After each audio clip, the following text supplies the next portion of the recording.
This is building the tools.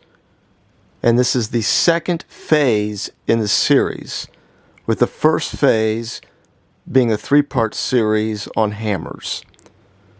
And in this series, we are going to take a look at pliers.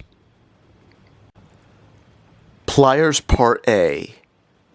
And in this part, we are going to be looking at the slip joint plier, the lineman's plier, and the circlip plier. The slip joint plier.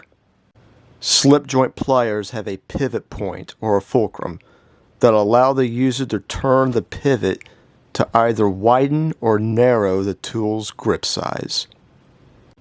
Lineman's plier.